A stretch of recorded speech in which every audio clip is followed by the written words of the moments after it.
Mr. President, the President and Commander-in-Chief of the Armed Forces of the Federal Republic, President Bola Tinubu, Your Excellency, the Chief of Staff to Mr. President, Honorable Femi Bajaber-Mila, the National... All right. So, as I told you in one of my previous videos, that because of the news we have gotten, the UN Congress, confessing that Christians are being unalived in Nigeria. So, because of that news, immediately, the President of Nigeria, President Ahmed Bola Tinubu, called all the Catholic bishops to come to Abuja, sharp, make they do meeting. So, in this video, this is the meeting they held. Well, we had Bishop Hassan Lukaku, yes, the Bishop of Sokoto. He said some things about the visit, and of course, we also hear from President Ahmed Bola Tinubu. But my prayer is that these people will be able to have the courage to tell him, Mr. President, abomination is going on in Nigeria. Maybe you don't know. Maybe they know they tell you, but we are telling you. I pray any of them will have the courage, the confidence to tell Mr. President this. I pray they tell him. May they not go there, they do pity. I pray they have the courage to tell him what is happening in Nigeria. A couple of days ago, we saw women protesting in Enugu State. Why? Because Fulani is unaliving their children and their mothers on daily basis. A couple of weeks ago, we saw what happened in Ebonyi, where a community was totally burnt down and people was unalived because of the activities of Fulani. To this extent that Fulani now brings letter. They bring letter to a community that they are coming, and certainly they will come. The soldiers wouldn't do anything. The policemen wouldn't do anything. The governors wouldn't do anything. I pray that these bishops, that one or two of them will have the courage to tell Mr. President what is happening. President Ahmed Bola Tinubu, Nigeria is on fire. Nigeria is on fire. I don't know if you have an atom of what is happening in Nigeria. People are being unalived every day. People are being unalived every day for no reason. Please, I pray. Anyways, let's just take time to listen to this and then drop on the comment section what you think about it.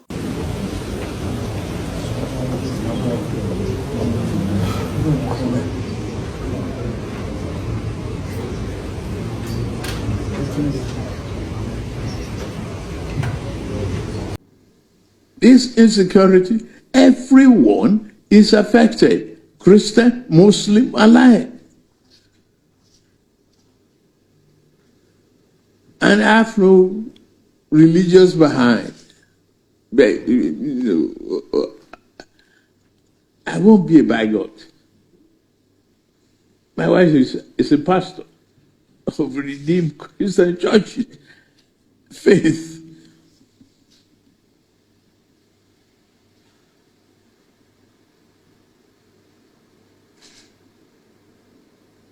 But we have to think of our country as if this country must develop, must go beyond myopic beliefs,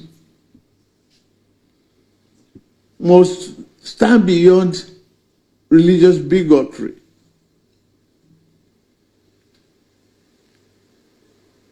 And I'm here open to you, ready to listen. People that are either of the Catholic faith are here. We've been together for some time. we still have an open door policy. I will not shut my door. I will be ready to help. We will set up the committee to, as you suggested. And if you have recommendations, please do that. I've not been able to set that up instantly. Now, we've established state loan fund to help the poor and ensure that our children are not left behind because of tuition fee and all of that. Thank you for what the degree of investment in education that you have been Catholic, faith has been making in.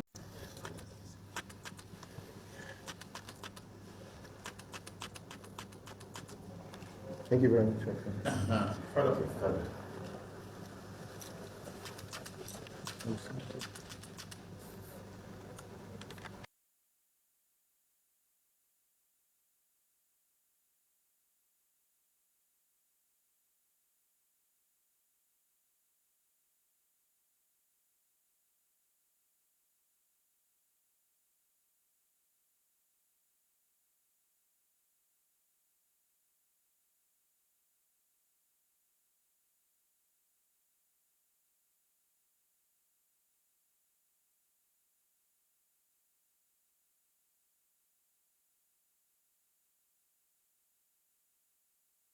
Sir, I have just met with the president. Who said so? Okay, you are at the presidential villa. I take that back. You are at the presidential villa. What are you here for? Well, I came to see the president. This is the director of the Kuka Center, Father Atta.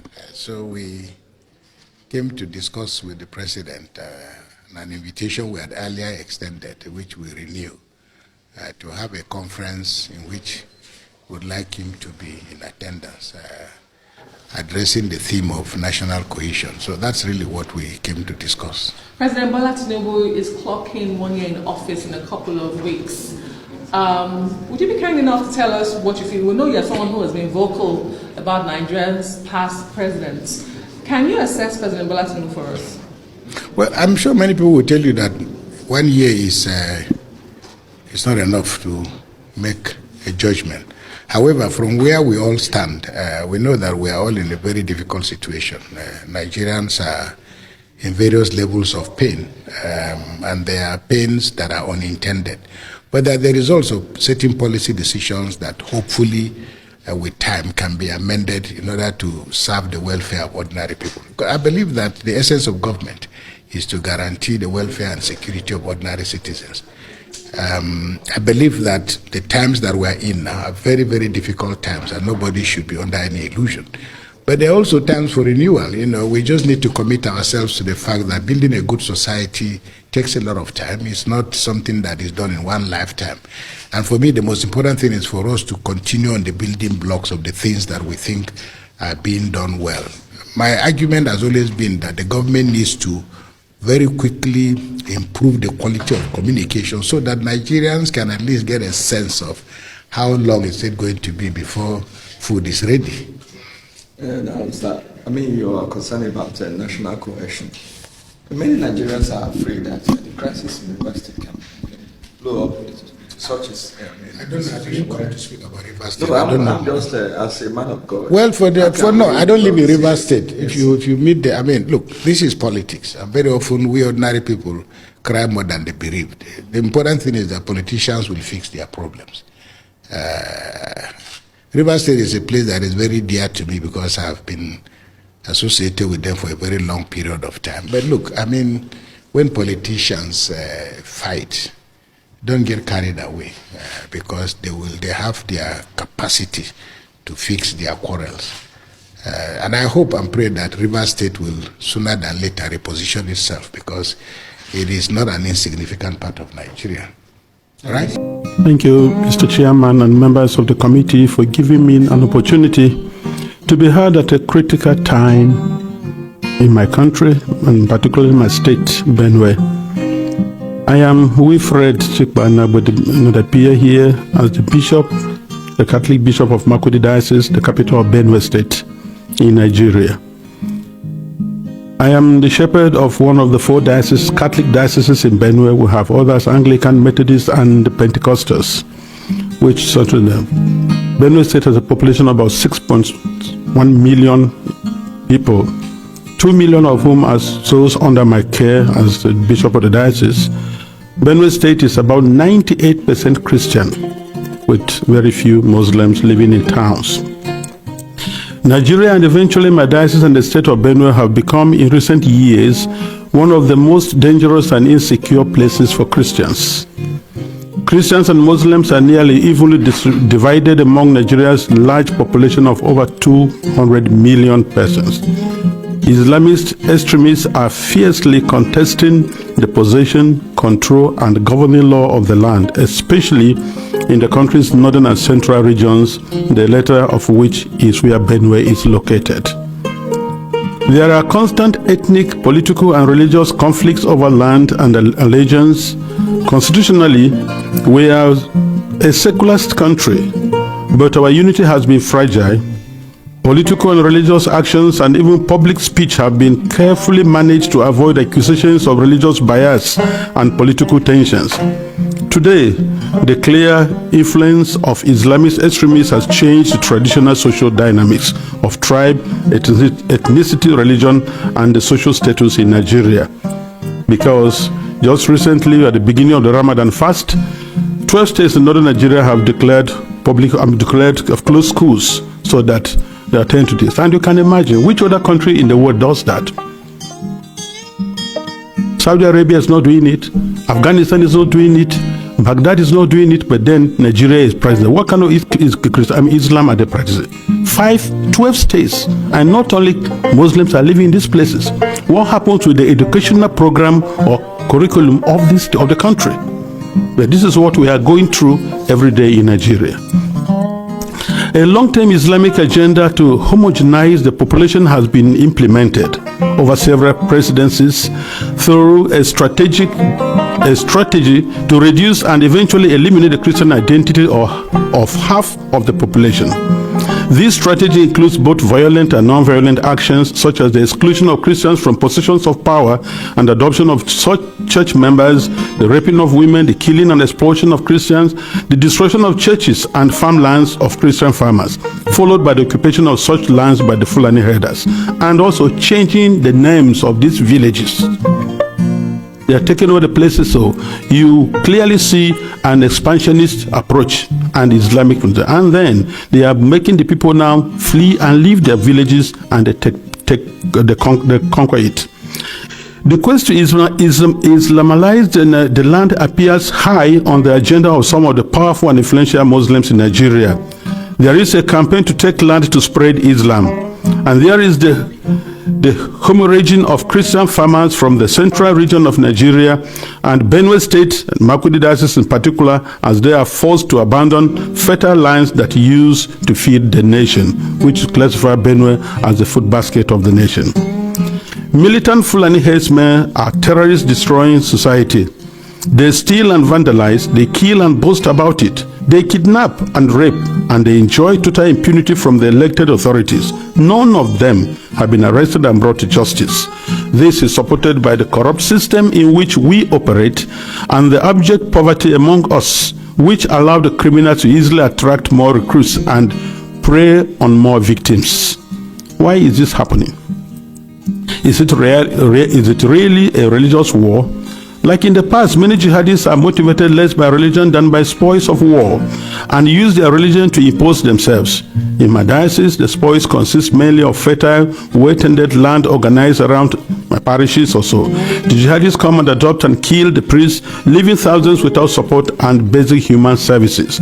And of course, when they disperse the people, the inhabitants, or the citizens or the people of the lands, they take over And any attempt to go back and take care of your farms, surely you get killed. The Makurdi diocese in Benue State has been the epicenter of the invasion by these herders who are more like hired guns of cattle oligarchies, who manipulate religion to rally the herders to eliminate the Christian population and cleanse the land in the name of Islam. This objective is behind the relentless attacks against Benue's villages. When we call for help to the police and the army, they do not come. At the end of 2024, several villages were warned by the attackers of the upcoming violence, and the leaders called the police for defense ahead of time. But they did not come, and the Christian massacres, almost customary, took place, killing hundreds in Plateau and Benue, with the worst massacre claiming 47 people. The militant also burned down the 8 Catholic churches of St. Mary's Parish in the Diocese of Boko, which in Benue State, as well as the parish house, clinics, schools, and other houses. The militant Fulani herdsmen bear on defenseless villagers without consequences. They follow orders to conquer, kill, and occupy. They attack even those who have managed to escape into our IDP camps. Thereby, they have no place to run to. And it is unfortunate that the police system in Nigeria, orders have to come from above, and such the ones there's a call, and they say they have never responded. And by the time they arrive, these people have left, and the people are now living in the pool of their blood. What I have recounted above is happening not only in Benue State. I believe our experience in Benue is symptomatic of what is happening elsewhere in large parts of Nigeria. The experience of the Nigerian Christians today can be summed up as that of a church under Islamist extermination. It is frightening to live there.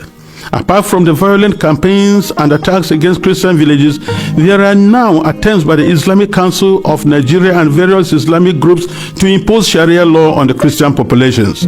Already, 12 states in the north of Nigeria are under this sectarian religious law, and attempts to extend the same to the south of Nigeria, which they have started. This month, governors in the north decided appropriately to close all schools and education institutions during the months of Ramadan, leaving millions of students without learning opportunity for 5 weeks. We live in fear because at any point it can be our turn to be killed, but to remain silent is to die twice. So, I have chosen to speak. I speak on behalf of the millions who are in the camps. In Benue State, in Makurdi Diocese alone, in my diocese, I have about 9 camps. 9. On the 5th of March, which was Ash Wednesday, we visited one of the camps, and many of my priests and religious went to the other camps, distributed them to begin the Ash Wednesday with our faithful who are there, because we are the voice of the voiceless. We have to talk for the defenseless. We have to talk about the weak and those who cannot talk about themselves. In one of the camps called the Mega Camp, there were over 3,000 inmates of that camp, and which was a record given to us by government. I speak on behalf of them. All right, so you have seen it. What do you think? Drop your comment on the comment section. We are still going to see the outcome of this meeting. All right, so thank you very much. If you are coming across my channel for the first time, do well to subscribe. All right, thank you. God bless you.